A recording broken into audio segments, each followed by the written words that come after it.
All right, I'll take that. Let me just make sure it's on all of them. Kethra upstairs. Yep. Hey, Hi, y'all, Kethra. while you're at it, tonight, don't forget to join us for 90 minutes of homespun humor on Can't Jabber hear Jawn, us shit though. episode 52. Join the crew and cast of characters as we escort you down memory lane. The lovable town sheriff JT Festus, played by local author Steve Moore. The banjo-picking son of a gun Riley Hopper, played by award-winning multi-instrumentalist Nathan Moore. The tinkerer and tailor Tobias Jefferson, played by the bass thumper Lex Park. The scruffy dumpster diving town rascal Dirtball Fatty, played by Kyle Hogg, fresh off a 6-week run in his one-man production of Claudius. Together we will make you wish you'd stayed where you were and not moved off to the big city to make your name in high finance. We bring to life the charms of small town living to those of you all over the world who can't go to sleep at night without the sounds of live music, fighting alley cats, women passing out handwritten recipes for $10 each, or the flashing neon lights of a Sheetz convenience store. All are welcome, so grab your spittoon and a big plug of chew and let us tickle your funny bone and fill your head up full of learning. We've been told dogs enjoy the show also, so let them up on the sofa with a pig ear to chew on. On tonight's episode, Sheriff Festus frees Dirtball Fatty from the local holding cell by proving he is innocent of stealing all the town incense. Who even uses incense anymore? Hope to see you at the table. I'd shake your hand and welcome you if I was able. 7 o'clock to 8:30. We'll have fun. Oh, and that rhymes. I didn't even know that. God, that's a good line.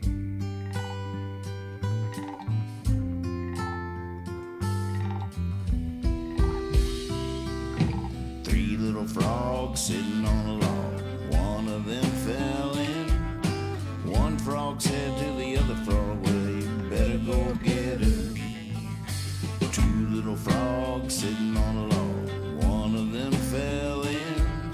Last little frog, he sat and thought, good thing they can swim. Jabber Jawn. Jabber Jawn. Jabber Jawn. Jabber Jawn. Three little frogs sitting on a log. One burst into a grin. One frog said to the other frog, wonder what's got into him. Two little frogs sitting on a log. One laughed until he is red. Last little frog, he sat and thought, must have been something I said. Jabber Jawn. Jabber Jawn. Jabber Jawn. Jabber Jawn.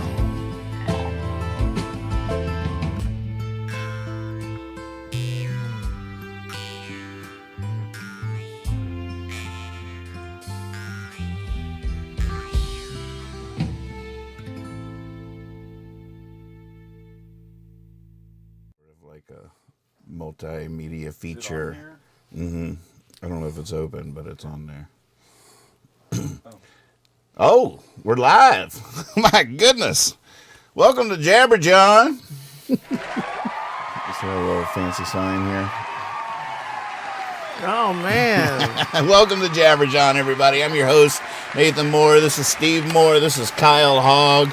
We are at your service here on Jabber Jawn, and we have no idea what we're going to talk about, but we're going to talk about it nonetheless. And it's good to see you out there. No matter where you're watching, we can see your chats here in our Discord server, whether you're on YouTube, Facebook, wherever you're at, Twitch. Talk to us, and we'll talk back. It's good to see you. Oh, wait a minute.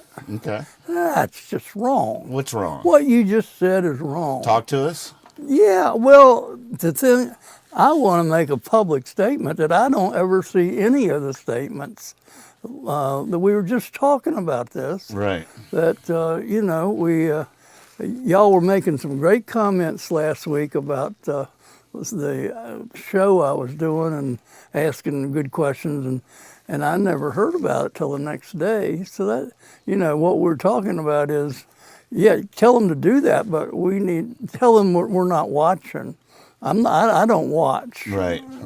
And I don't really like you looking down. We don't have a good way of doing it. There's not a good way of doing it. That's what I want to bring out. He was just complaining in the credits that we don't react to the comments more in real time, but now he's also complaining that he doesn't want me looking at my phone. So it's a conundrum. There is no answer, but I got to complain twice. Right, which is and awesome. I enjoy that because I'm at home a lot and there's no one to complain to. Maybe we should get Discord on your phone so you can just stare at your phone the whole time. Then that, and people it wouldn't notice because I'm half asleep over here anyway. So. Can you That might be the answer, but I can't read the damn thing. Oh, that's a problem. I have to have it on loud, on talk. Can you still buy those Google glasses where you could read while you were walking down the street? Oh, yeah. That's what we need. We're all Well, wearing. now they got the Apple Vision Pro, just came out this week. Revolutionary technology. So it's like we can be what sitting is here it? talking about, It's but we can also goggles. be reading. No, we want to look normal. Right. It's goggles. Like talking, Well, I mean, and then It's a headset, so you wear it over your eyes, and then it makes the whole world your virtual playground. You can still see the world out there, but overlaid on top of it is whatever you want to be working on. God. whatever you want to be working on. Yeah, or it could be you could be watching a You movie could program or, anything. Oh, or working on your computer. Watching your game. It's amazing technology. So you'd put the goggles on and you'd see this room, but then you could suddenly see all of your apps, like you're looking at your phone or something, overlaid on top of the world that you're looking at. But it's revolutionary technology. It just came out this week. $3,500 to buy one of these headsets, which is strange. But I think they want more professional people to buy it first to work out the bugs and stuff like that. They're sort of they're pricing it above what most people would spend. now is it like a recreational thing mainly, or what do you do with that? The hope ultimately is that it will completely change the way we interface with our stuff. So I don't think it's quite there yet, but instead of me sitting in my desk all the time working on chained to this computer, I could just sort of be anywhere. I could just be sitting here and have the computer screen just sort of floating in the air. But how do you type or do anything? Well, one amazing thing is, like, if I'm looking out through the goggles and I see all my apps, whichever one I'm looking at, like Joe, have you tried Joe's? He's got a more rudimentary thing, and you're holding these joysticks, and it's awkward, and you can't see out, so it's claustrophobic. These are revolutionary in so many ways. One is you see the world behind you, so it's like augmented reality. But then it can track your eyes, so it knows what you're looking at. So you look at the app you want to open, like the web browser. You look at it, you just go like that with your finger, and it can see your fingers. So you're just down here, you just look at the app you want to open, go like that with your finger, and it opens up. Wow. So it's all, it's so strange.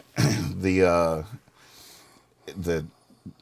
not, I don't even know how to describe it. You're not actually seeing the world in front of you, though. It has so many cameras built onto it on the inside and the outside that it's showing you a video of the world around you in real time. But that enables it to augment your reality with all kinds of things.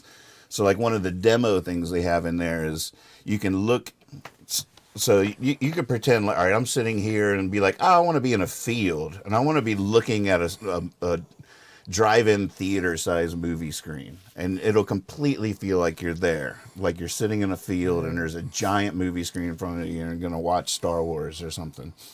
But one of the demos they have is all of a sudden this dinosaur climbs out of the screen and it feels like it's in your room, and it's just so real. Like I was just reading a review on Vanity Fair about the device, and it was sort of fun seeing like James Cameron and some of our most famous movie producers so excited about the stories they're going to be able to tell with this kind of technology, that we will be able to interact and be immersed in the movie in new ways. And so feeling their palpable excitement about this technology and how they're going to be able to use it to make movies and things like that were unimaginable before is pretty exciting stuff. Wow. On the other hand, it could be a little dystopian there's a dystopian path it could all take too, yeah. to where everybody, instead of just looking at their phones all the time, is actually inside these head cases. I'm just walking down the street watching porn. Here we go. We know what you're doing in there. Well, I went so far as to create a girlfriend. And so I didn't have to deal with real people anymore. Right. And, You're not alone. You're not alone. You created her where, on your computer? Yeah, well, that would be in the goggles. Okay. I thought you already had done this. No, I'm just thinking that's where people are going to go with it. There's a whole subset of younger generation people. I watched a documentary the other night on YouTube about just what you're talking about, but people that have these AI relationships. Yeah. And the way they are now, they'll like ask you how you're doing. They'll respond to your yeah, answers they know what sympathetically, you want to hear. And they know your story because you're interacting with them every day. So they're like, "How was the Y last night? You're looking great." Yeah. and there's young people that are They're just like real people, except they're programmed to say nice things. right. They don't give you any grief. Where the hell you been? Right. Oh, you've been to the bar. How sweet. Did you get drunk again today? You are so wonderful. You're so good at that. You're so good at that. You oh are, my gosh. I believe you should try to do the things you're good at. And you are one of the best alcoholics I've ever known. Beautiful drunk. Gosh, pour one for me. Yeah. Order me 3 of her. We're partying tonight. It's a whole thing. It was I pretty bet it fascinating is. that like the way this document was highlighting individuals that are completely socially awkward and dedicated to their AI relationship. It's their lifeline. Oh my goodness. To their peace of mind. I thought I was having trouble with Alexa. You thought that was getting out of hand. Yeah. Started catching feelings for Alexa. Oh, he's had feelings for Alexa for some time now. Stephen Fisher, welcome to the show. Good to see everybody. Hey, Saul, love you, buddy. So, back from a trip. Well, we got together last night for some battle royale. You really missed out, Lex. I know. I always had my phone in the other room. I know. Trying to be good, not be on the. I know. For someone that always is trying to curb your phone usage, boy, you're hard to get in touch with.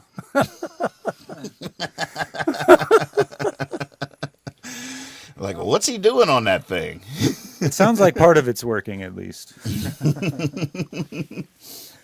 But I got to tell you, we went into Battle Royale last night in Fortnite, Kethra, Saul, and I, and just won the whole thing the first game, which is a little disappointing because then we had to stop because we want to end on a good note. So we wanted to play again, but we were all wearing our victory crowns and just didn't want to touch it. But it was very exciting. You ever seen that game, Fortnite? I've heard of it. It's so amazing. We've been playing it for years now, and it doesn't really get old. It's like checkers or something, but way cooler. It's on the computer, though. Timeless. Is it on the computer? It's on the Xbox. Oh, okay. I think you can play on PC, too. But you can play on your phone even, but it's so hard. I tried on my iPad the other night just to see what that streaming cloud technology is like. And there's a little bit of latency, and it was a little hard. But I was playing Fortnite on my iPad with an Xbox controller. So the technology does exist that you can play in a web browser. But basically what it is, someday we'll get y'all to sit down and watch us play a round of it because it's really fun. But it's 100 people on an island. So if you're a 4-person squad, there's 25 other teams. If you're a 3-person squad, there's 33 other teams. And you land on this island with nothing, and you run around. You got to find a weapon, and the last team standing wins.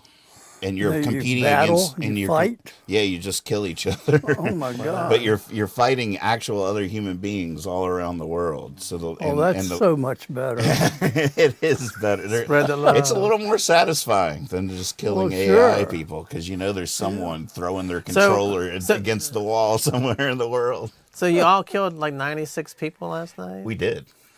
And all of y'all survived? And I don't want to change your impression of her, but Kethra pulled her share of the weight. That's for sure. Let's put it like that. I knew that. She's I a knew it ringer. all along. You can tell. She's a ringer. Yeah, she's Yeah. got. Silent assassin. Yeah. What was the weapon you had? Well, you land with nothing, and then the first thing you do is you're running around looking for cool weapons, and you open these like glowing chests and stuff. No, do and each of you have a weapon, or you just have one you share? Everybody has their own Okay. weapons. So what'd you have? And you have 5 slots in your belt. So you have, there's little special things to give you health, to heal you if you get hit or something. But then you got like an assault rifle, a mini submachine gun, a shotgun, pistols. But then there's the fun thing about games these days, especially with something like Fortnite, is it used to be, back when in Atari and all the way through, you'd buy a game and that was the game. Right. And it was always the game. You could play that game now and it's the same game. These games these days are always changing and evolving. So each time you go into Fortnite, you have no idea what new places in the world will exist, what new areas to explore, what new weapons, what new, there's always new things. And there's so many funny little things about it. Like we can all dance together. It's like a lot of silly stuff. Like, and you can get new dances, and Kethra will be all excited about a new outfit, a new character what you can look like, and like, oh, I got a new dance, y'all have to see it. Everybody come here. And I'm like, Saul and Cristiano are on the speakerphone. I'm like, all right, look at me. And I'll bust out my new dance move or what. It's so silly and fun. But the technology is just so unbelievably smooth and beautiful to look at. It's crazy so fun. how it It's all crazy how it all works. And it never gets old to me. Any of these games Catherine and I play together, just seeing her running through any of the worlds of any of the games we play just tickles me. Just like, oh, look at Oh, there's Kitty there's Fog. Kitty Fog. Here she goes. Oh, there she goes. Yeah, that's a good one. We're playing a game now called Green Hell. We love the survival games where you're plopped into a world with nothing again, but you're all by yourself except for all the animals and stuff, and you have to learn to survive and build a base and craft tools, and it's really super immersive and fun. We're playing one now called Green Hell, which takes place in the Amazon rainforest. Chlorophyll. Attacked by chlorophyll slime. Right, that kind of stuff. G in Roy G. Biv. Oh, bam! And we retained this I thing. remembered that. Now, Very good. when you were talking about how it changes all the time, that stupid book that you and Kethra gave me had me so freaked out. I didn't know what to do. Oh, which one? Einstein's Dreams. Oh, wow! Right. The very first dream is like you just repeat your life over and over and over. It's not like reincarnation where you do something and you do another life. It's like your just life is exactly the same for like eternally. Like Groundhog Day. So I was reading it and I was a little bit high and I started thinking, man, I've wasted like so much of my life. I should just from now on do anything I want to. And I started thinking, well, no, because I have to do exactly what I did last time. There's no way I can change it. No decision I make will ever change. Then I got all freaked out. I mean, I was really freaking out. So I went upstairs and I found his book. I found that Life Days, and I read the whole thing in one sitting, like trying to calm down. Just to get grounded like, again. Like to this get is what your the feet real. back This is on- what the real world is. Like if I had to make a decision or make a choice that could actually change the future, not. Do you remember that first chapter? No, I don't. He no. doesn't See, I remember it don't either. remember Oh that my either. God, it scared me so bad. I have to see that book because I can't find mine. So I was really inspired. Like, all right, I'm really gonna start doing things I like to do and focus on good things. And I thought, Well, just well, no, because why you does it read ma- something doesn't really mean it's true. Right. well, no, but you I need to know remember it that. took me like a couple. After I read your book, I realized nothing was real anymore. We're good for that. I love it. There's a lot of modern day philosophers. You could search it on YouTube and find a lot of people talking about it that are really trying to make the argument that we don't have free will. That it is sort of like that. You are sort of trapped into all the things that went into making you who you are, but then you're just sort of bound to react the way you're going to react. Oh yeah. Well, I don't mind that, but I don't want to just die 100 times each time in my life. Like nothing. like, what if you remember, like, oh my God, I know it's gonna happen, but I can't. You can't change it. You know, it's like it'd be worse if you, like, your fourth life, they said, all right, you know what's gonna happen, but nothing you can do about it. So, You're like, so what's the nature? I don't even remember like the premise of the book. Is it? it's Einstein working on his theories, and it's just like the guy just, like April 15th, what Einstein's dream was. And then, it's like 2 or 3 pages. So it's just all his different. But were they dreams. making the argument that that's the nature of life, that we're living the same No, dream? no, over no. and These are over just again? when Einstein. They're not really trying to say anything. It's just these are the different dreams that Einstein. Right. So why would you get scared over a dream? Because, man, Einstein's smart. Yeah, but his dreams No, aren't. we just think, like everybody, I think about reincarnation. Not that I sit around, but every once in a while you'd be talking to friends, reincarnation comes up, or when you die, do you go to heaven? Do you just lay? Every the talks you have. So then when I started thinking, just repeat.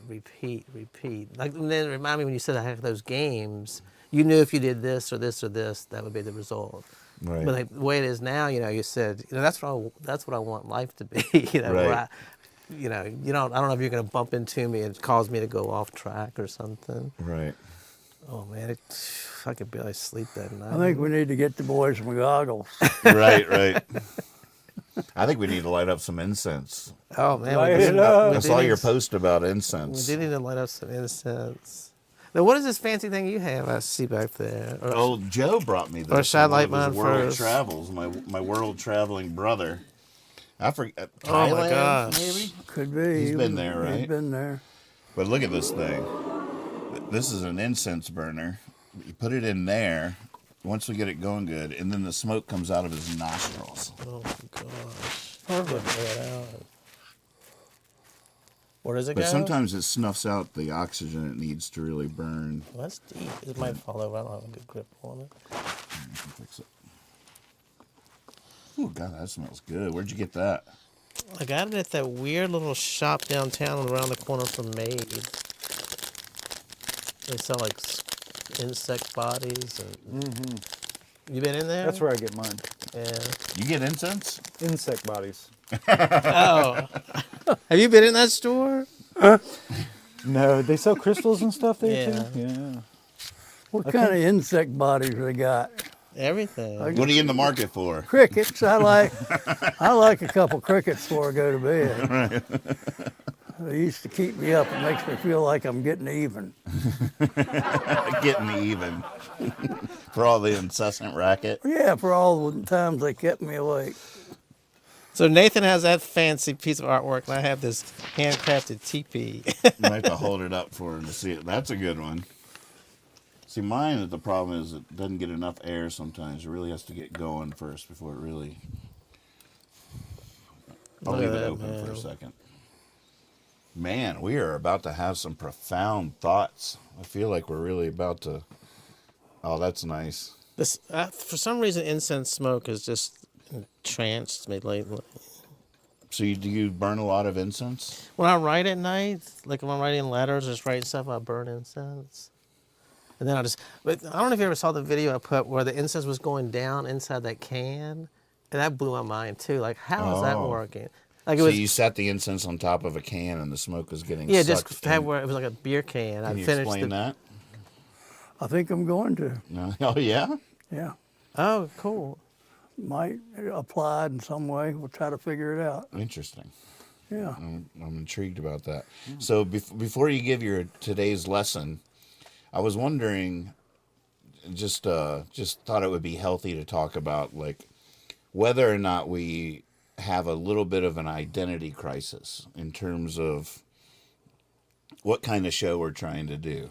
Like, because I feel like on one hand we want like young people to watch, and then on the other hand we want to say whatever's on our minds. True. And I'm not sure if I don't worry about that, but I care. So I don't worry about much these days, but I still care about it. I like that. Wait, so you think maybe what we're talking about is boring to young people? No, I'm just wondering if we need to have a conversation about how we feel about all that kind of stuff. Like, what kind of show do we want to do? Do we want young people to be able to watch freely, or do we want to be more free with our speech?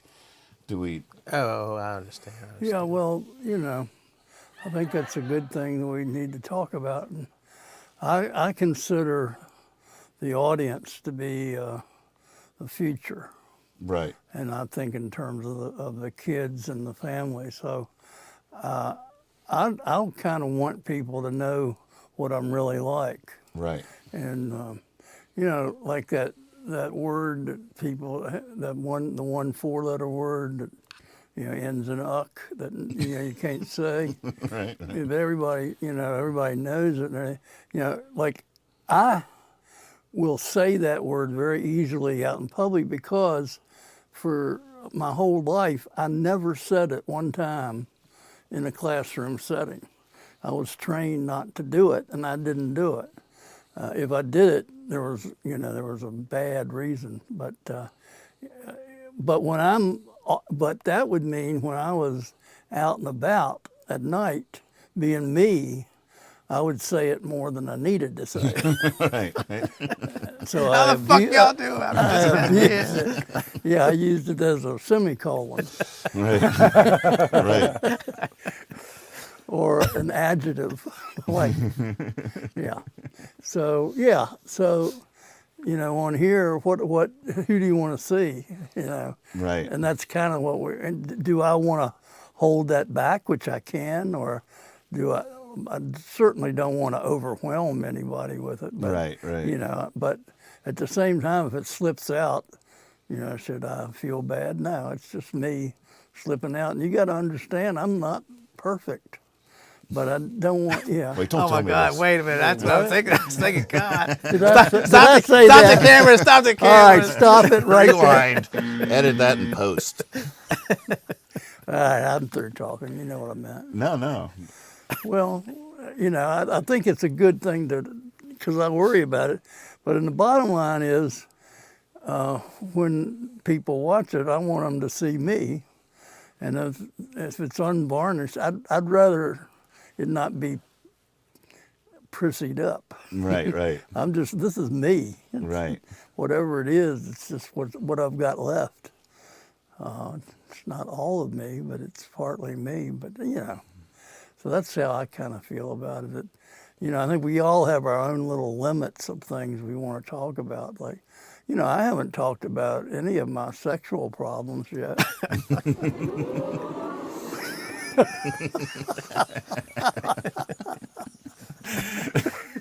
Which was tonight's topic. You brought a dry erase board for this presentation, folks. Wait till you see this Venn I'm going to be diagram. back in a minute. I'm going to the bathroom. Draw you a Cut picture. your mic off. We don't want another repeat incident. I mean, there's blue and then there's blue. You know what I'm saying? You weren't here when that happened, was it? Wasn't that still Kethra, wasn't it? Mm-hmm. Did you ever hear about that? Did you ever hear No. that? You never heard that story?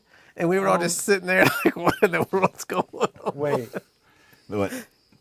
When What happened? Dad went to the bathroom during the show and the mic was I still was like, on. what is that noise? But the funny thing was that the whole episode we were talking about comedy and what we considered to be funny, and then that show ended completely organically on the funniest thing officially that's ever happened on Jabber Jawn. But the thing 100%.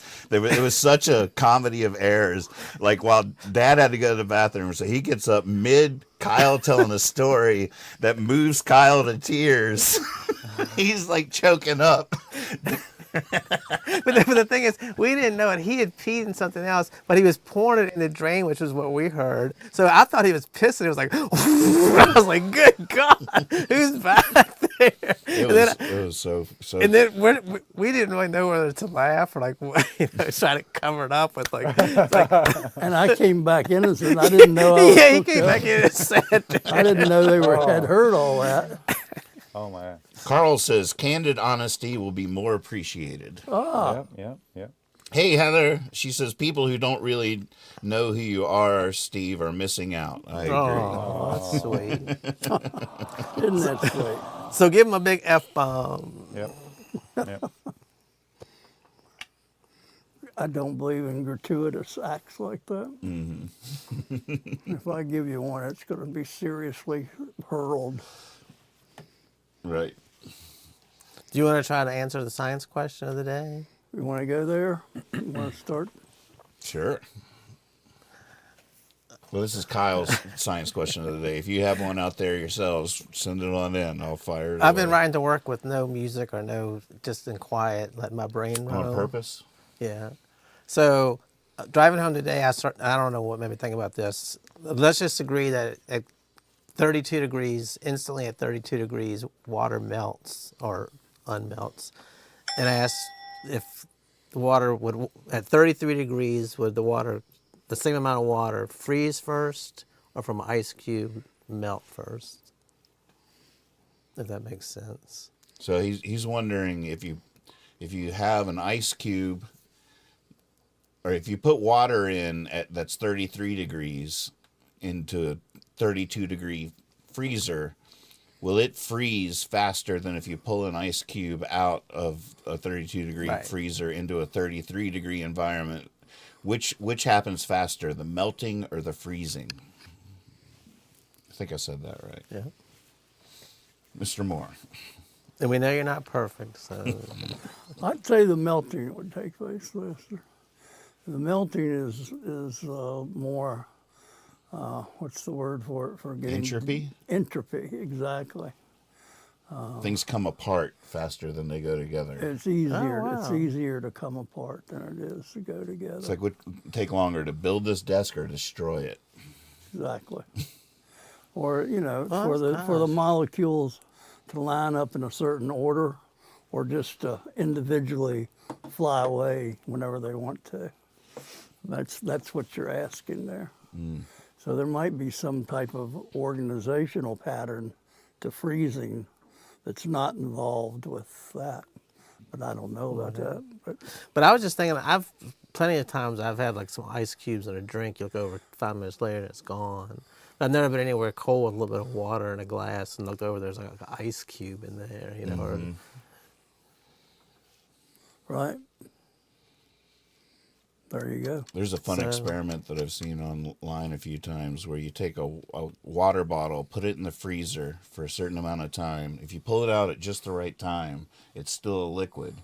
But if you tap it on the table, it'll immediately freeze right before your eyes. It'll go shh. Looks like a magic trick.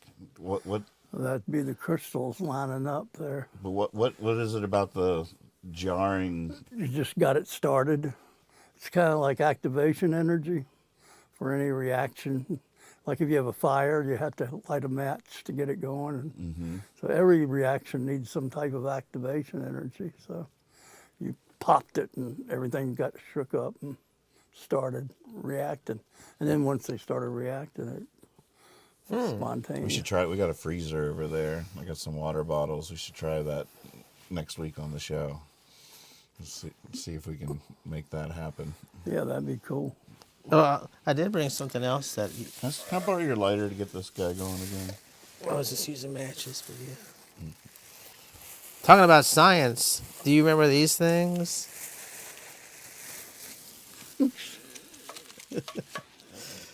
Does anybody remember these? Oh yeah. Oh, you throw them on the ground and they pop? How They're do the these best. work? Oh. What are they? Do you remember? Did you have those when you were a kid? You scare the shit out of people. I used to make my brother cry. I would scare him so bad. Yeah. What are they called? Poppets? What But we yeah, they're like just like wrapped up in paper, and you throw it on the ground. Let's go ahead and do one. But I do have a terrible story. One of the times my dad was ready to kill me, we were camping in North Carolina at the Outer Banks, and they had bought us some of these, and so we were checking into the campground. Me and my brother in the back of the truck, and my dad pays and pulls forward. We throw those, and the guard comes running out of the thing and stopped the truck, stopped my dad, and he was fuming, man. So wow. So we got back to the campground. He's like, "You owe me an apology." I was like, "Oh, we were just, I don't want to hear what an excuse. You owe me an apology." And he stormed back over there because I think the woman thought the park ranger thought we had shot at her. Right. Right. Well, And we yeah. thought it was so funny when she chased after the car. We could hear my dad like talking to her like, "Oh my God, should we just get out and run now while we can?" How do you think they work? Gunpowder and little grains of sand or something? Another funny thing, I went with me and my Little rocks in there. Me and my brother, our wives went to Nashville one time, and in Tennessee, they had this huge firecracker factory. You could stop and buy firecrackers. So we bought a bunch of them. As soon as we walked out, I bought some of these. So we walked out, and I threw it. I said, "Oh shit!" Like it was blowing up. My brother took off running across the parking lot. He thought the fire. You thought what? He thought the fire. Cause I said, I made it. I said, "Oh, it's blowing up," meaning the whole firecracker place was blowing up. Man. So you just throw it on the ground, right? You want to throw it against the wall? Oh, wait. Oh, that's satisfying. Let me do one. Is it some kind of powder in there? I don't like that. You know, the alpha males, when you're 10 years old, would just squeeze it in their fingers. What? I was not one of them. You want to try one? Yes. And you've never done one? I've done them. Oh, But, that doesn't get old. It still feels the same. I might have a dud. Nope. No, I don't want one. He's fine. I don't do You that. had some earlier. I'm a pacifist. I got a dud. Oh, no. Yep. Every once in a while you get one. You gotta be A lot careful. of pressure on this one. There you go. Oh, Thank God. satisfaction. We were about ready to declare another dud. Guys, but once the camera picks up that explosion, we're probably blacked out for a little while, aren't we? So, right. We lose all connection. You can It take would be as- funny if we had a little effect to make the screen wrinkle. So we could unwrap this I just did. and get to the bottom of it. But- What'd you find inside? But is it the same concept when gunpowder Rocks. hits something solid? And Yep, activation energy. Activation. They have Guys, to be a so- certain kind of. It looks like little tiny rocks. Little tiny rocks. But I wonder if it's a specific kind. I have no idea. Is there I like don't black think they're- powder in there as well, or like a powder around the rocks? God, Hey, that hey, scared me. No. But so how Did do that these spray on you? No, but it sounded like you were shooting me in the head. how do these guys in the Civil War or muskets run around everything loaded? No, you're getting more. You're running around. That's not gonna cause it to fire. No. I mean, that's not very hard to sweep through that. That might be something other than gunpowder. Yeah, It might be that's true. stronger, Right. but less of it. But there's also all those little rocks in there that are causing the friction or whatever with the gun that you're talking about. It's just the powder. No What is it? Black powder. no activation energy. Black powder and uranium. What? Uranium. Are you serious? Do not eat. Do not swallow. Smash that on the ground. All right, I'm Never gonna have to touch. pick up all these later, so we should probably let that lie. So what is the lesson for today? Uranium. Oh, gosh. I don't know how long it's going to take, but we're starting the lesson. And I began it with asking Kyle a question, how do you breathe? How do you breathe? Because I'm having trouble breathing these days, let's be honest, and it's something I think about a lot. So I've been thinking about breathing, and I realized that I believe a lot of people don't understand breathing, that they don't know what breathing is. And in fact, I might say that a lot of people have it backwards. Have it backwards. Yes. So I will start with asking Mr. Kyle, how do you explain breathing? If you do it, then How do I I don't explain even have to do a lesson tonight. Oh, wait a minute. Before you can think about that for a minute, I wanted to show you something.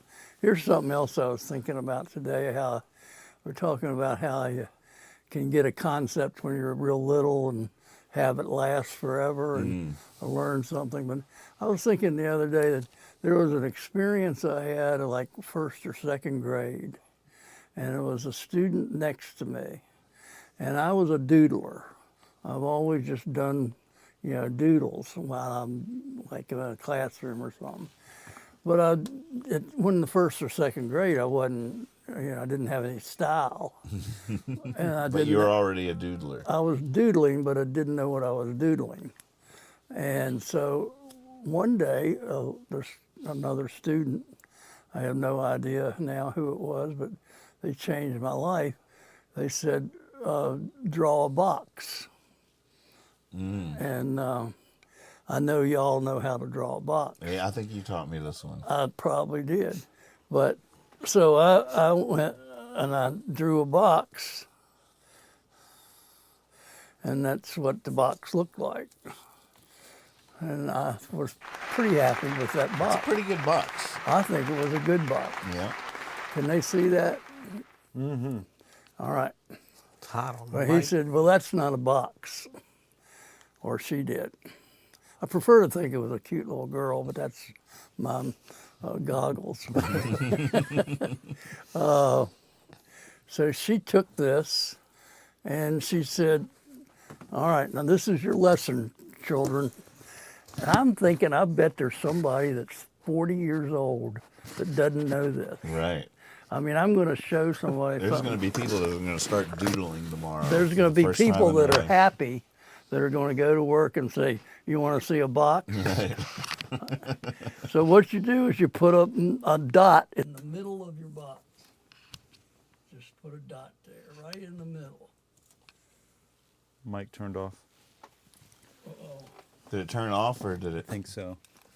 Oh, he still got light. He probably just put the board over it.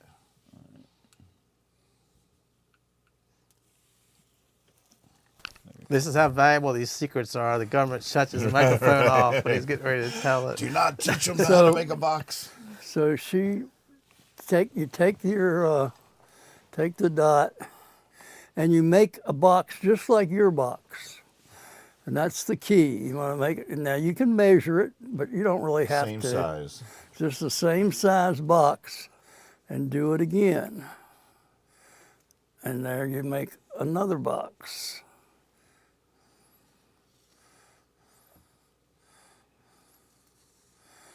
And there's your other box.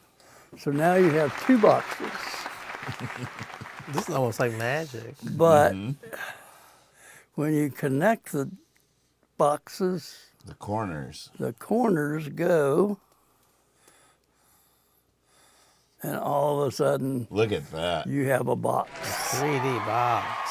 Man, I could hop in that. You could get in a box. Man. Schrodinger's cat is in there.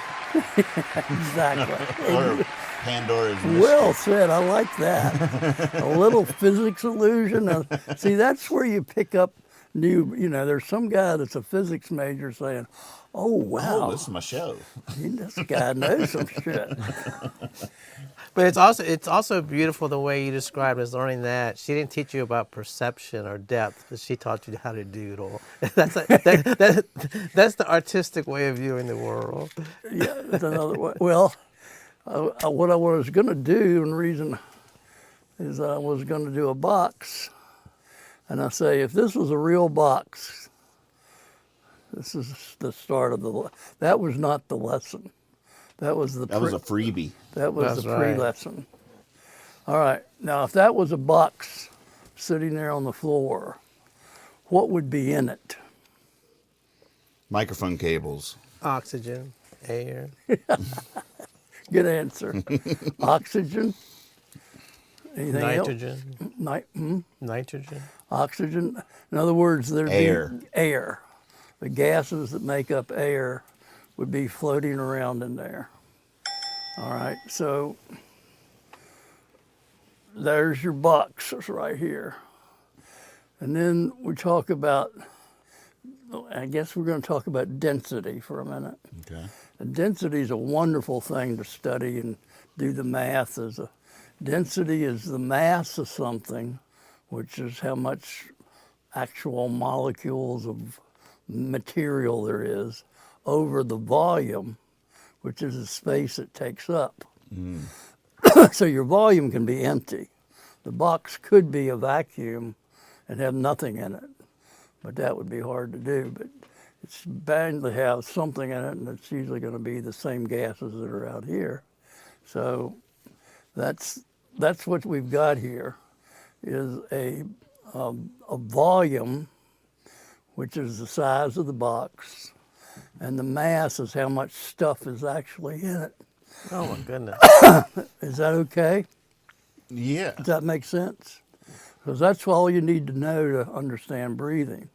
And what I was talking about is I don't think people understand how to suck. Boy, there's a lot of evidence to the contrary out there in the world, but Is that the uck word you promised not to say a little bit earlier? yeah, I thought we were X-naying the Okay. up. All right. Let me rephrase that. I don't think people understand what they're doing when they breathe. I go on. All right.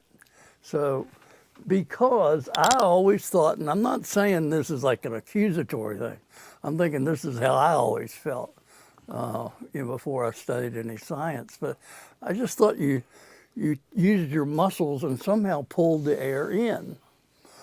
And you're pulling that air in. But that's not happening at all. What's happening is that you have a certain amount of air in there right now. All of us do. And when you inhale, when you exhale and inhale, what you're changing is that volume. So the volume, when you bring out your chest,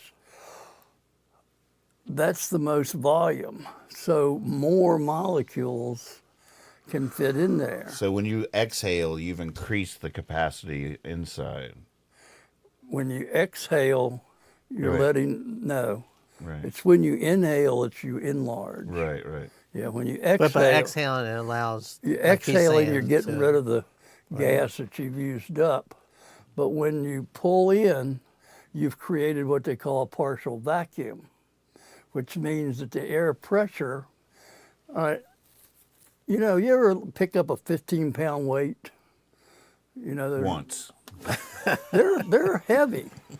Do you know that on top of your head right now you have 15 pounds of pressure on your head Just from the atmosphere? from the weight of the atmosphere above you? And all the time. Wait a minute, is all this stuff you're telling us true? Yes. Okay. As Is far that as the we result know. of gravity? Pulling the atmosphere Exactly. onto you? Gravity. Yeah. So if you're at the bottom, if you're at the top of a mountain, there's not as much air, so there's not as much pressure, and it's why you can't breathe as much oxygen, because the molecules are further apart. Mm-hmm. So when they go in, not as many go in. So when you're at Vail skiing, like my friend who just got back, but she had trouble, I'm sure, with oxygen depletion when you first get out there. Denver teams have an advantage. Right. When you go in there, that you can't breathe as well. You have to adjust to it, and so all that goes back to. Let's go back to my chest.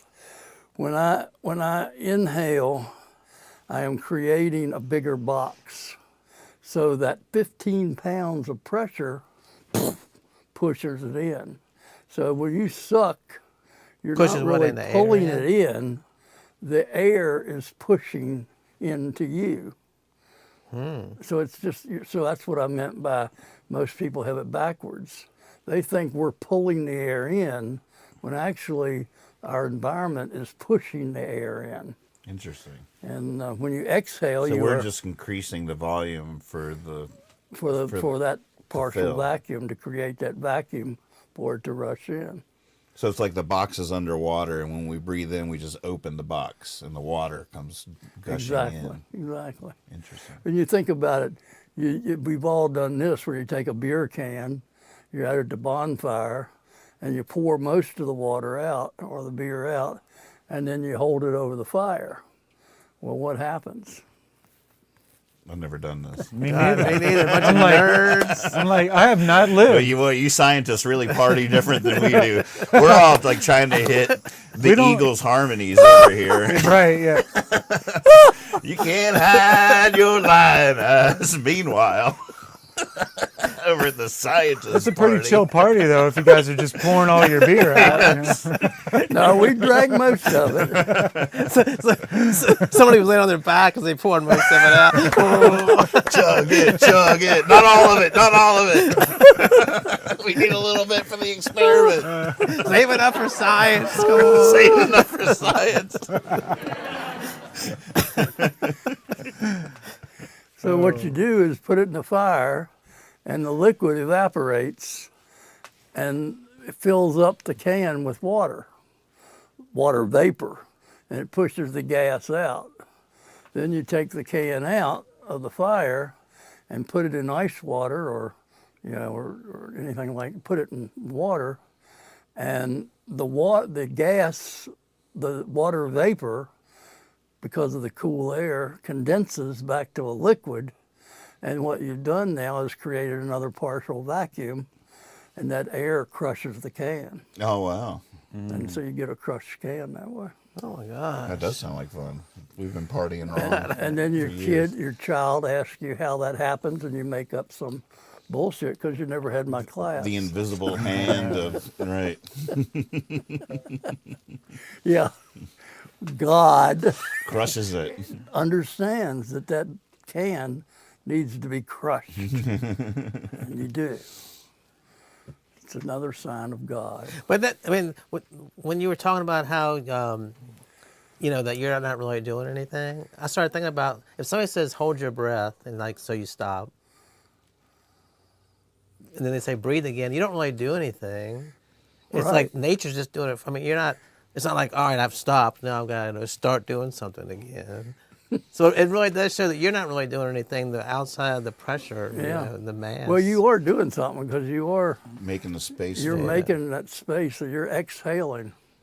And that's why I'm having trouble, because normally that space is not only up here, but it's down in here because you have a diaphragm. See, that's the part that, And the diaphragm goes down, and that doubles your what's volume. the diaphragm?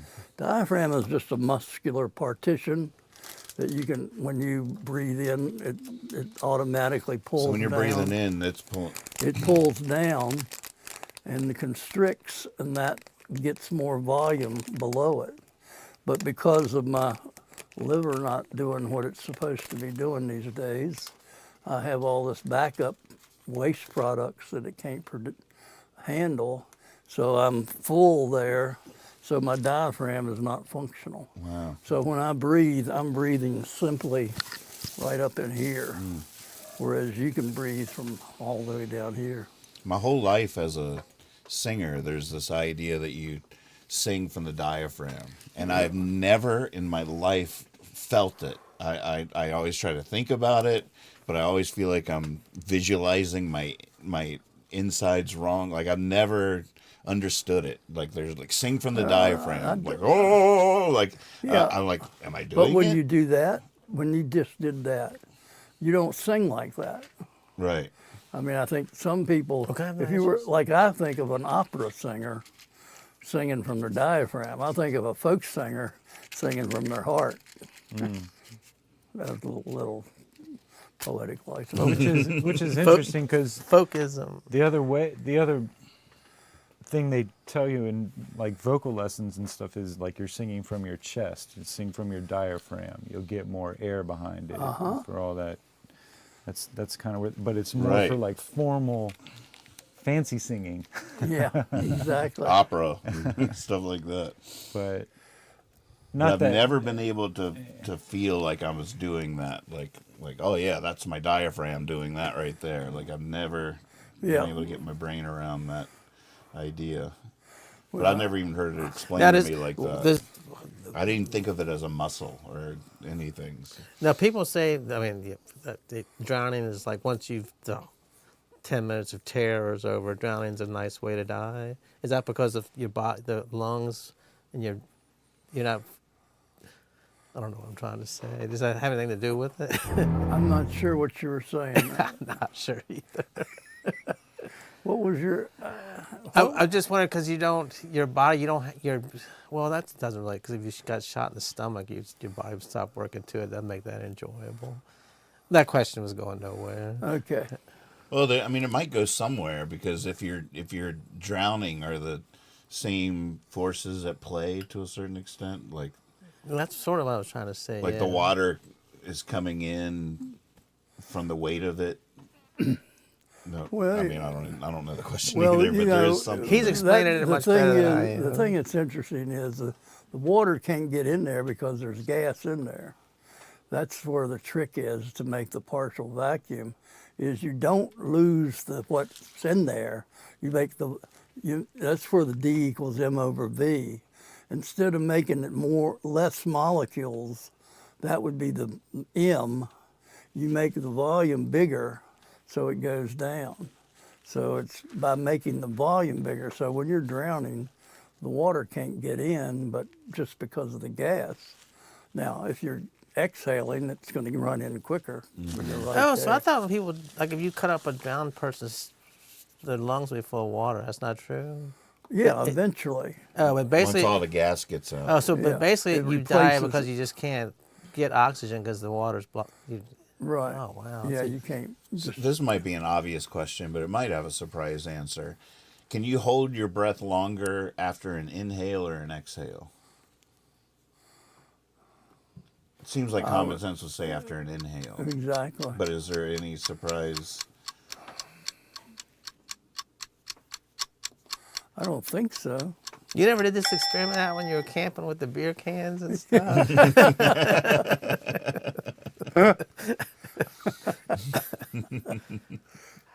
I mean, I thought everybody did that. That's not an experiment. That's something you do when you're drinking beer.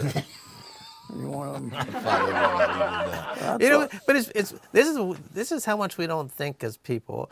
That question you just asked, that seems like the most simplest question in the world, and I don't know the answer to. I mean, I can't unless I was gonna try to do it and not let y'all see I was doing it, but I don't know what it is.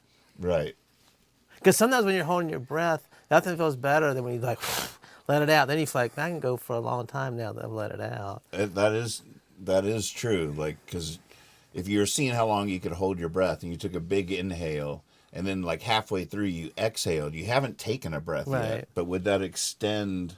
Oh, based on what we just learned, we don't take breaths anyways. Breaths are forced upon us by the weight of the world. So Thanks a lot. So So you just let down your guard. now saw- go ahead. I was just going to say, I saw a video today where a guy holds his breath underwater for almost 6 minutes. Whoa. It was crazy. He's just totally just doing it. And did they check for gills? There's some people out there with gills, I guarantee you. 6 Did minutes. you know that all of us have gills at some point? Whoa. It went embryonic In the stage? embryology, we go Third through grade. a phase where I mean, we spend the first 9 months of our existence underwater, right? yeah, I guess you Which could is say that. fascinating because Yeah. we're underwater the day before we're born. How is that happening? Sorry. I can't help it. That was a little delayed reaction on my part. That was pretty funny. I didn't hear it. But He did the Jaws sound effect when I said the day before we're born, we're underwater. He did the Jaws sound effect. But Then when the doctor smacks, But that's amazing. Like the day before, we're a little baby in the world breathing air. We're an underwater being, but we're attached to an umbilical now we're cord. breathing with lungs by then. But you not only- air. Sure you are. No, in the womb, Yeah. there's no air in there. You've got a eustachian tube. You've got a tube. That's you're breathing. What? Go on. No, but that doesn't lead to your lungs. It's feeding oxygen to your body, Belly your blood button. cells and You're just stuff. attached by the belly button. Well, yeah. I guess you're right. Now I'm lost. Well, we're breathing. You I can don't see think the you heart are. beating. I know Catherine wants to run down here and explain. She's like, oh my She's at god! the top of the stairs going, oh my goodness. I was like, you just hear a car burning rubber. I can't take it anymore. Can we stop time for a minute and get an answer and come back after a commercial? But that must just be a natural. It's like the shock of it, you know. When the doctor says you better get with it, you know. I don't know. I can't explain that type of stuff. Every now and again, we got 15 pounds of pressure coming down on us, but you can sort of create like a personal vacuum that inverses that gravity, so it's going up from the ground instead of pushing down. I'm gonna demonstrate that. You got your book of matches here. It's almost a full book of matches. All right, if I create a vacuum around this, the gravity will inverse. Instead of coming down, it'll be going up. Oh, it's not going to work. Let me burn some more incense here and get my mojo going, because the gravity did not flip. Well, you can't trust gravity. No? Sometimes it'll act weird. Right. Especially when you're doing beer can experiments. Well, when I try to swim. Right. Sinks like a stone. Yeah. Speaking of swimming, I saw one of your other sons at the YMCA yesterday. It was really awesome to see him, chat with him in the locker room. Catherine and I played some racquetball. That's a good image for me. Mm-hmm. And Daniel is playing racquetball over in Apparently, he's Charlottesville. really playing racquetball. That's a good game for him. Yeah. He combines intelligence and strategy and quick hands. And We were talking about, Joe was saying that he was playing tournaments and everything, and I was, you can solve a mystery here after this. I said, I have a feeling the tournaments Daniel plays in these days aren't quite like the ones I went with Dad to when I was growing up. Because you guys, you fought like warriors out there and gave your all, but those tournaments were as much about that keg that was at the racket club. Y'all had a whole, right? Am I remembering? I went into a tournament in Harrisonburg once, and old friend Bud Gray he ran the tournaments up there, and we were called the Stanton Crew. And Gary Boserman and Lee Mays and, oh my goodness, Ronnie Corbett, my God. We used to just party. And we walked in that Saturday morning to play our first rounds, and Bud had put the keg out. They always had a keg, and there was a chair just like this one with my name on it. I was so honored. So, yeah, we had a good time. I remember Daniel. They used to. All of you used to go at different times. Here's the mystery you can solve. Joe said he remembered watching you from the balcony at the original YMCA. Yep. I remember watching you from the balcony at the original YMCA, and to me the math doesn't line up. I feel like he's adopted one of my memories. Well, there's two different places. That had a balcony? Yes. Well, one was the balcony that you mean of the 20. What is it called now? It was the old McCormick's. It was the old McCormick's building, and that's where they had the old Y where I was growing up, and their courts were about the size of a closet. They were amazingly small. They had 4 courts up there, and they had a ladder, and you walked up, and you could walk and stand and look over. And they had one section there where the ball never went up in that corner, and you could watch. So that's what I think you remember. And then when they moved the Y, it moved over to where it is now. And those didn't have a balcony, but they had an upstairs. Oh, where it is now used to have an upstairs? No. No, canal store by No, A and no. P. I'm sorry, I missed one. The second time it was where Mary Yeah, Baldwin's, SMA building. Mary Baldwin's athletic facility, where the trail is. Where the Where the big, Oh, it where has the big right. track the old and everything SMA. is. Oh, yes. So- it used to be a teen center. The Yeah, that was SMA. yeah. I mean, that was. So yeah, that's fine. where Joe saw me, and you too, probably. Mm-hmm. So- Okay, now it makes a lot more sense. So I don't. You might not have seen me at the lower place of that, but you probably did. But and Joe McHugh ran it there, and but you had upstairs, and you could watch all the courts from up there. Mm-hmm. That's where some of the great tournaments in Stanton were held, and you could watch all of them. Was it glass? It had to No, be. they didn't. They didn't have glass. So the back ball there. could just end up there?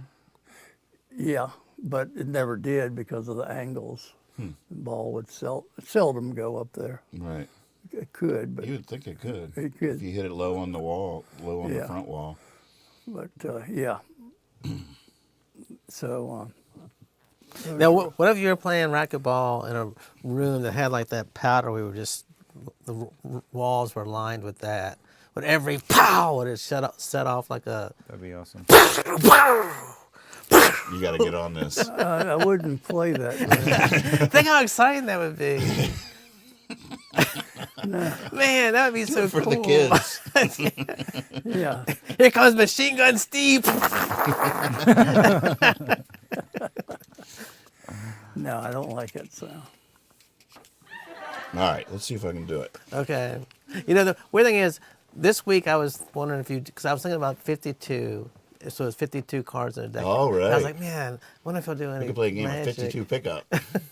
I've been thinking. I've been thinking in terms of what we were talking about earlier, the show's identity and stuff. I was like, I should just challenge myself to do a magic trick every show. But even like just trying this little trick a minute ago, I was like all trembly. You could hear my heart beating through the lapel mic. It's like it's just a mess. it's silly, It is silly, and but that's it's why you should do it more often. all right. See the matches.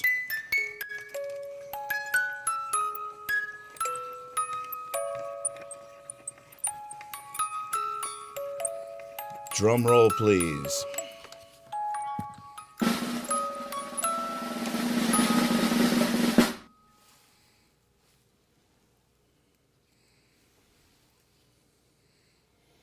Now I'll get rid of the vacuum.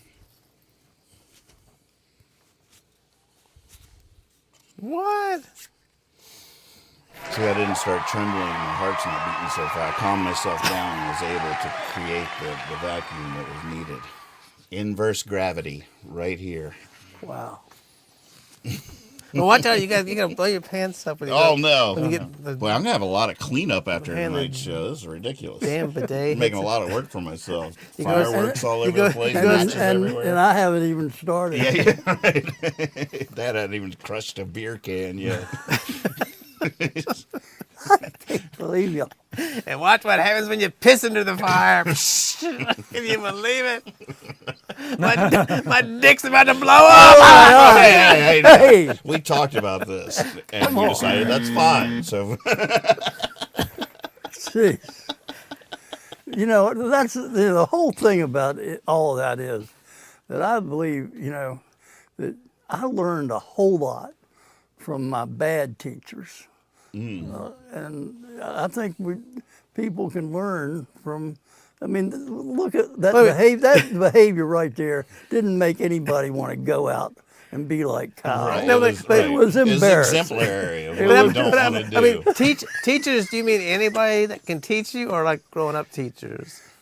I mean, growing up teachers, but I mean, I'm just, I'm saying The bad that- ones you learn more from. I'm saying you can As learn. You much. learn something from everyone. Oh, right. That would be my point. Is that Whether it's a good you can example or a bad example, you can- you as a student yeah. can learn figure out. an immense amount from both. I felt like I learned a whole lot about how I didn't want to be as a teacher from a lot of the teachers I had. Mm-hmm. And I don't want to be negative about it, but they were doing things that were turning me off. And I thought I was normal. That was my mistake. But you make those along the way. Now, when you get up into your later years, do you look back like as a teacher, like this was the person? This was really the person that taught me, like made me who I am, taught me what I am. Did you have a favorite teacher growing up that inspired you to want to teach someday? Or No. But I had a lot of good teachers. Mm-hmm. But I never saw, and I don't remember that many bad teachers really. But I was taking something away from everybody. Right. Everybody had something to teach me because I didn't know anything. Right. So, but yeah, I learned a lot from a lot of them, and I liked some of them. Some of them I became friends with. We were talking on the way over that the only one I think was teaching there when I went there was Bill Robertson. How about Harris? Which Harris? Connie? Connie? Maybe? What about her? Was she a teacher when you were a student? I think she might have been. Might have been her first year or so. Mm-hmm. Yeah. I feel like I remember that. She was my nemesis. I feel like there's some talk of... Good. Good for both of you. It was so funny. We really didn't like each other at all, and I had her 3 classes in a row. What did she teach? 3 English. different things. Wait a I minute. don't even remember. English. Some student years later came up and was like, "Do you remember that time you threw your textbook out of Miss Harris's window or something like that?" I was like, "No, I don't remember that at all." But I do remember getting in a lot of trouble in her class. It almost got me in real trouble with the principal and stuff. It was just something about our natures. We were natural nemesis of each other. I had to challenge what she was all about by nature. And she had to stifle that rebellion or lose control. It was a mess. You came out on the side of chaos, and she liked order. Yeah, absolutely. Yeah. Do you remember what was the Spanish teacher at Lehigh? Lope? There have been a bunch of them. I don't know. Oh, like when you were Was it there. Espresso? Oh wait, Spanish. No, he was Latin. They owned they were a big family here in Stanton. Mr. Miska. Yeah, Mr. Miska. His classroom was right above. Remember the gym? They had that little tiny little like roof over top of, like a little flat roof. I mean, just like as big as this rug, just like so when you're going to the gym. And one time before one of his classes, I took my desk and put it out there. It was just sitting there, like a complete a-hole. And he comes in, he's like, "Where's Kyle go?" And people are like, "He's outside sitting on the roof." Man, I've never seen a teacher We were a lot alike. I've never seen a teacher so... I don't think he was mad at me he was doing it. It's just mad You're like, "Hey, what's wrong? I'm sitting in my desk." But I think he was mad like how dangerous it was. Like, what if I had fallen through? But he was like, "Get out!" And then, Oh, you went out the window. yeah, I was outside sitting on the actual roof, and I took the desk out the window and put it on that little roof. He was like, "Where is he?" And I'll point out the window. But then, but I think I told you this story. So he sent were a me. mess. He Troublemakers. sent me out in the hall. He was so. I mean, he was. I'm lucky he didn't take me to the office, but he sent me out in the hall. I think I've told this story on the air before, but I fell asleep out there, and that guy came by and kicked me in the stomach while I was asleep. Who did? I didn't see Some who. random person? Like some student was walking down the hallway, and I was sleeping, and he kicked me in the stomach, then ran away. Wait, that is a visceral memory I haven't had in a long time, though, of having to pull my desk out into the hall and sit out in the hall. He didn't I even. had He to didn't do even that. give me a desk. I didn't. You just sat on the ground? Oh my goodness! And And somebody he just was- kicked you as they walked by. And I fell asleep, and then the next second I was like, "Oh!" I wake up, and somebody's like laughing, running down the hall. Oh my gosh. Too good a target. I'm sorry. Irresistible. I hope you learned from that. And some teachers do just rub you the wrong way, and everything they say just grates on you. Like, but I mean, so I thought you meant you had her 3 years in a row. You had 3 actual classes. Yeah, it was like Oh, the my six classes during the day, and I had her. What are those called? Periods. Yeah, I had her like second, third, and fourth period. Or something. Oh my God. One might have been a study hall or something, creative writing, English, but it was just we could have survived one of those, but 3 was just too much. There's too guarantee you. many chances for conflict. Now, did all teachers have to do a study hall? Like you would just sit and kids would do nothing, or that was? certain teachers wanted to do that. Well, you usually got a planning period, and that would be somebody's study hall. Oh, I never knew what it was. Yeah. So your planning period was during the study halls, or you had to be assigned. In other words, planning period, you get free period. Right. If you're running a study hall, you got to monitor the study hall, so you're working. You're not free. I took study hall one year and I went in there. I was like, there's not a damn person in here studying. These clowns don't care about it. Just think today with the phones. Oh my gosh. But there's just one big phone network. You know what I was thinking about? This is a change gears entirely, and I was thinking about this the other day. But I remember my mom did it, granddad did it, but when I was growing up, there was a lot of people that took meticulous notes in their car of their gas mileage. You remember that phenomenon? Well, I remember doing it. You did it. Oh, yeah. You think anybody does that now? I don't know. I feel like that's a thing of the past. What was But it done for? I don't know. Like granddad always had it. Like they would write down how much gas they bought, how many miles they got on that gas. So what You're evaluating the car and the gas prices and how much it costs you to go somewhere. He could tell you, he drives to Waynesboro, he could tell you how much it costs. You can't. Right. See, I mean, I guess my theory thinking about it was that was that Great Depression era generation that came up and just was so meticulous about that. You had like Nan and Granddad were counting every penny, preserving every vegetable they grew. There was all these things that were ingrained in them from that more from more poverty level of the Great Depression there's stuff, no and then they doubt. instilled that into you guys as kids. But then each generation has gotten farther from that appreciation. True, yeah. Yeah, money doesn't mean the same thing now. And it's only going to get different. I don't know, I say worse, but I don't know. Right. But it's going to get different. I mean, it was not inherently good to be keeping the gas mileage. There's nothing great about that. Right. Except that I don't think everybody was doing it back then either. I think it takes a certain personality.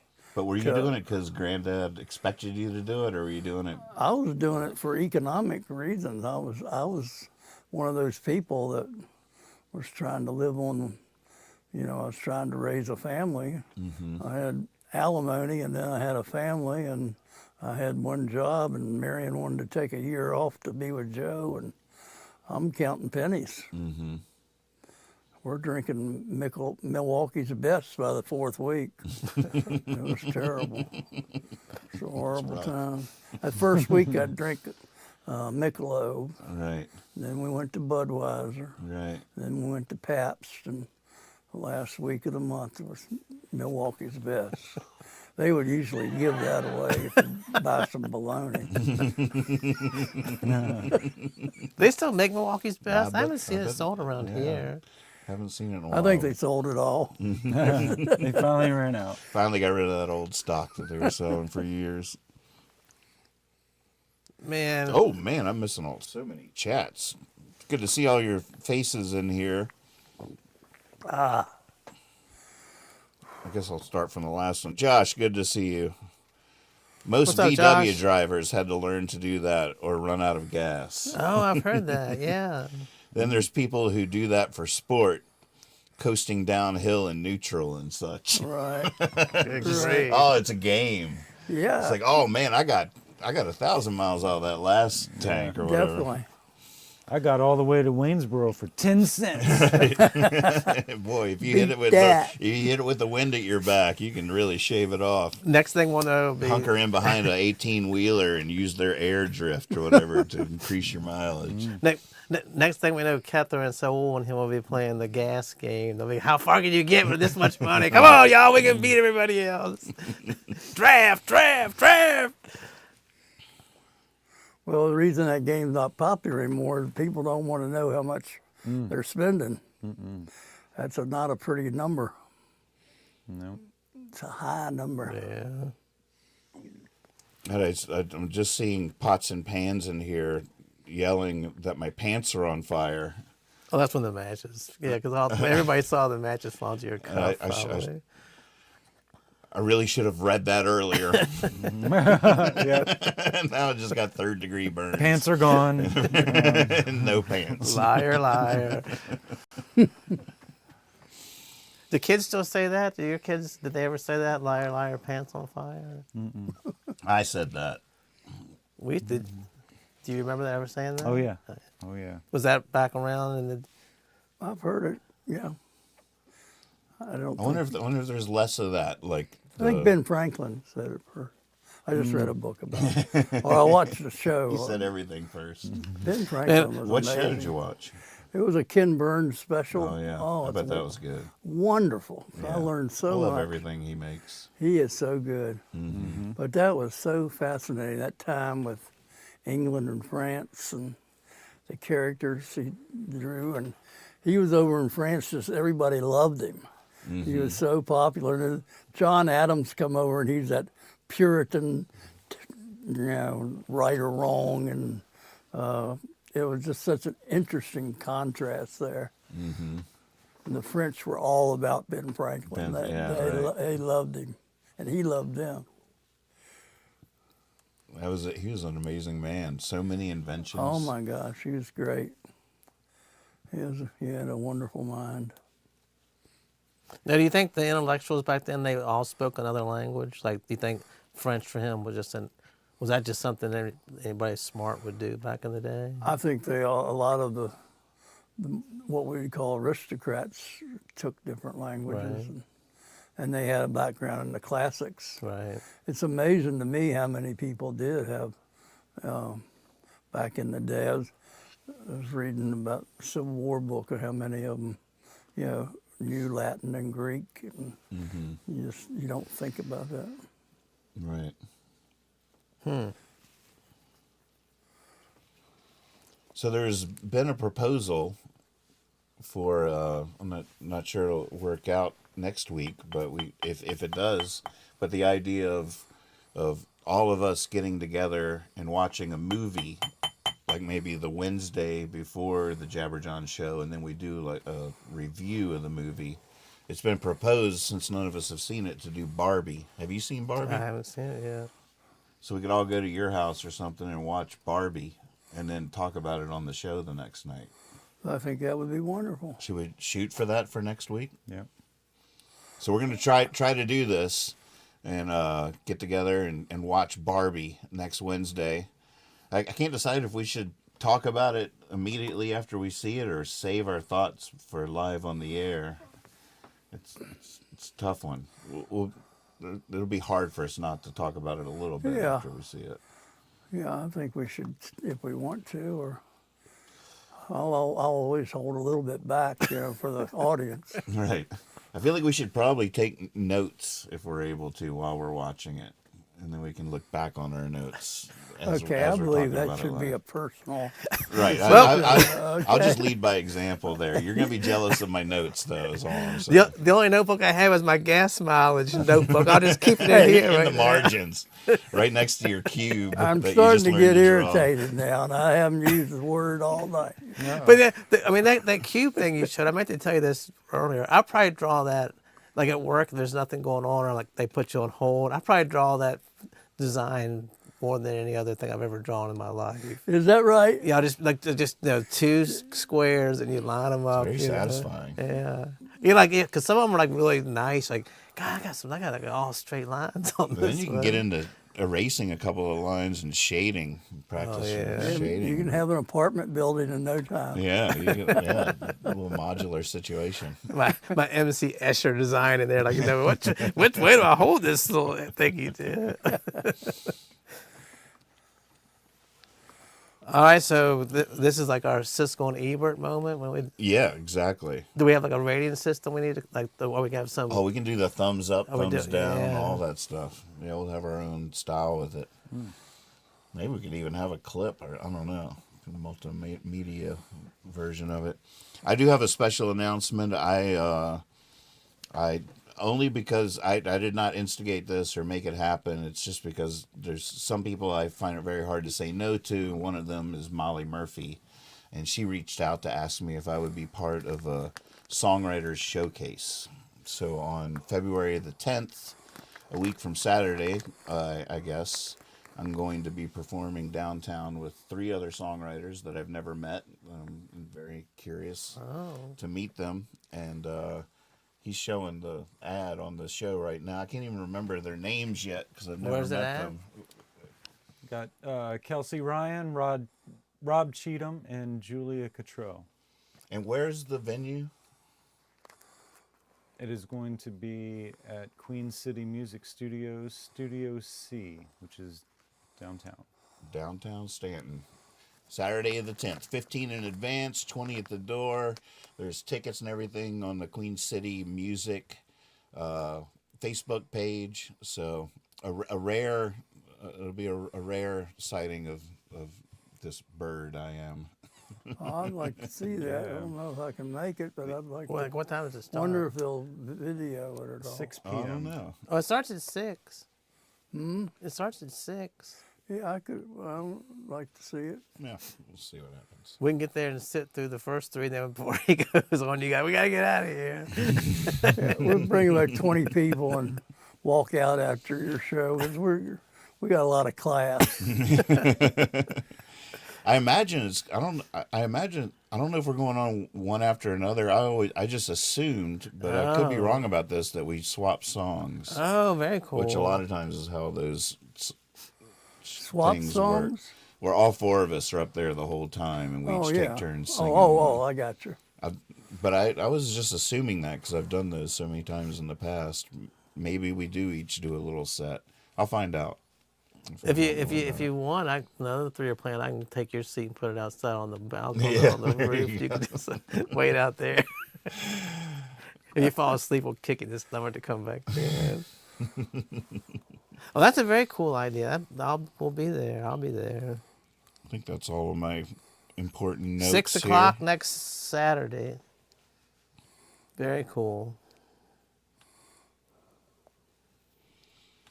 Then are you going? Boy, I am missing so many chats, and I just love seeing the action now. Vicky, welcome to the show. She says, watch Killers of the Flower Moon. Plenty to discuss. Yeah, I do want to see that. No, You know, I want to see Oppenheimer, wanted to, too. are we still on? Oh, yeah. Vicky sent me a thing this week, and I couldn't find it just when I came over here. But it's an article from a magazine about music therapy. And I wanted to talk about that sometime. Yeah, baby. And how much music, especially working with dementia memory, and talking about the new research in the brain about why music has this way of getting to people when nothing else does. That's so fascinating. Yeah, it really is. So, and Vicky sent me that article. I wanted to. It's a current article? Yeah. A new article? Neat. Yeah, it's talking about these certain songs that trigger things in you, and we all have them, you know. Oh, yeah. I uploaded a special compilation of some of my favorite versions of Surprising Mr. Davis songs over the years from live shows on the all access part of my website. I uploaded that last night and sent out an email to everybody telling them that there's some new Davis up in the all access thing. It's a fun compilation of some of my favorite versions of my songs that we've done over the years. Oh, wow. But someone emailed me and they said that they were a troglodyte and was wondering if they could get it like offline, not happen to be on the internet or whatever, because they don't have that where they live off the grid and everything. And I explained, unfortunately, there was no way. But she was so sweet. She was like, "Well, is there a physical address or something I could just send you some money, because I feel like I owe you for all the therapy your music has given me over the years." I thought that was so sweet. I was just like, Isn't that nice? that what you just said is all I need. Thank you so much. Oh, that's so cool. That's wonderful. Yeah, beautiful. That's a good thing to feel. Beans. That's wonderful. Oh, goodness. Yep. 8:30. Hey. Wow. We did it again, folks. Time for a leaving song. I guess we need a... I got one plug here. Oh, please. About the music therapy. It's talking about how you can just go to another place, and you do a lot. You're talking about your music on some of the things where you just go to and that's what this music therapy, it brings back that memory and you replay it. And I was thinking about songs that and I made about a list, like a playlist, where if you sit down and ask Alexa or Siri or whoever, however you get your plays, to list these songs and just lay back and get a good, comfortable listen to them. But this is the one, I'm going to give them one right now. At some point, you get a nice quiet place and lay your head back and ask Alexa to play Somewhere Down the Crazy River by Robbie Robertson. And if you've never heard it, it's just go home and do it. Right. Yeah, that's the whole thing. So that's my tip of the night. That's beautiful. It just takes you to another world. And when she says, hang the rich, just gives me goosebumps every time. Oh, that's so good. There you go. Leaving song. Gosh. Yeah, I was wondering. Who was My that? bad. All right. Was that you, Kyle? I'm gonna start throwing these firecracker things.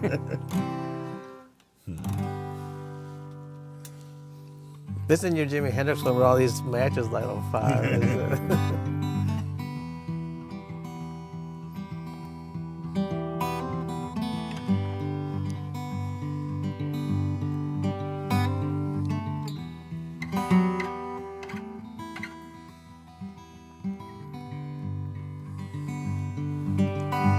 You're in charge of the silver lining.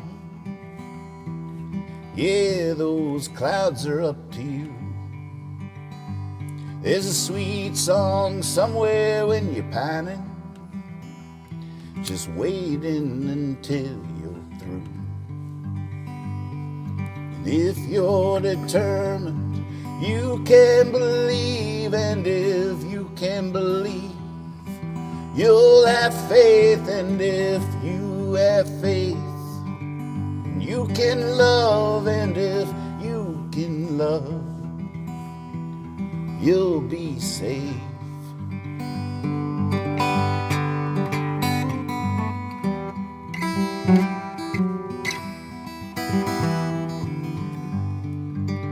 You can make everything happen for a reason. There's no tragedy that's not the way to go. That's why there's time, that's why there's seasons. That's how we roll on down the road. If you're determined, you can believe, and if you can believe, then you'll have faith, and if you have faith, then you can love, and if you can love, you'll be safe.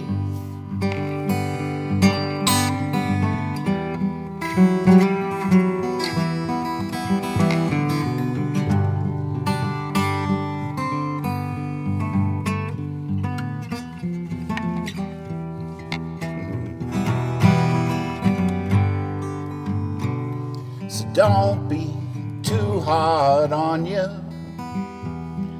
You're the one's gonna get you out of this. You must be all you need, count on it. Someday you will reminisce. And if you're determined, you can believe, and if you can believe, then you'll have faith, and if you have faith, then you can love, and if you can love, you'll be safe. Wow. Yeah. Amazing. Thank you all so much. Beautiful. All right, we had this incense guy on top of our intro signs. Thanks for watching. Wait a minute. We'll see you next time. wait a minute. We'll see you next time. Okay. Oh my God. Magic is a lie. God is afoot. Magic is a lie. Oh my God. Now you're gonna scare the kids going to sleep. Oh no. Oh, I love it. I love Thank you all so much. Oh, that was a fun show. Who's gonna clean up? Oh shit, man! I apologize. I was asking some questions and I was just losing train of thought. I probably shot ourselves in the foot a couple of Oh times. no, we were fine. Oh man. You got it. You got it.